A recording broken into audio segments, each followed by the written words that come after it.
O earth, earth, earth, hear the word of the Lord. How do we know who you serve? We know who you serve by who you worship with your life. We don't worship God the way we feel like. We don't worship God the way we have seen somebody or somewhere. We worship God the way He wants to be worshipped. And we must know what worship means to God. Worship it goes beyond singing. It goes beyond words. It goes beyond gathering, though they are part of it. And this morning I pray that God will open your spirit. And when you grasp the concept of worship in its totality, oh my God, you begin to see divine participation with you more than at any other time in your life. It's like God's eyes are looking to and fro throughout all the house, looking for those whose hearts are what? Perfect towards His holy name. Single-minded people focused on God, wanting to do His will and His pleasure, wanting to be all for Him. When He sights one like that, He channels all His power, He channels His beauty, He channels His glory, He channels His provision in that direction. Verse 21, John 4, are you there? And Jesus said to her, Woman, believe me, the hour cometh, when ye shall neither in this mountain, nor yet at Jerusalem worship the Father. Jesus told her that a time is coming, that worship will not be just a physical thing of gathering in this place or that place. Worship will be a spiritual thing that the Father has designed. He said, ye worship, ye know not what.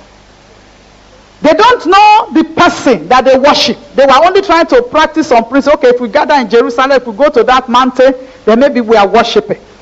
And it says, verse 23, it said, but the hour cometh, and now is, when the true worshippers shall worship the Father in spirit and in truth.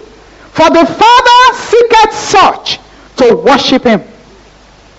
And then there is such a commitment of God to true worshippers. There is such a commitment of God to people that commit their life and say, this is my God. Do you even know that people that worship dumb idols that are engineered by strange spirits, in their moment of crisis, they go to that idol, they trigger some covenant. Whether the idol will remove their problem and bring a bigger one is not the concern this morning, but at least the idol or the spirit behind it shows up somehow for them in a way. How much more this true God of heaven is committed in its raw form to those that are true worshippers, not those that pay lip service. Do you know many times He has told the children of Israel, He said, rend your hearts and not your clothes. He said, these people, they pay lip service to me, but their heart is far from me. So it means that the kind of worship that God is looking for is not the one that is coming from your lips. The kind of worship that God is looking for is not the one that is coming from what you wear. Oh, in our church we wear white to church. In our church we tie our scarf like this. In our church we carry our Bible like this. That to God is not worship. What is happening in your heart?